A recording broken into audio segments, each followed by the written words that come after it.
Come até ele se alimentar só. Deixa ele, tá com fome.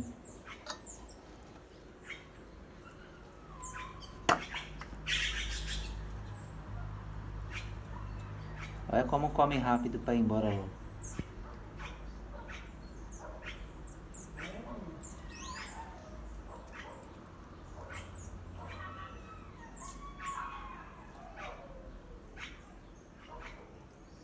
Pensei que nem tinha mais esses bichos aqui. Você não fica falando pro Marcos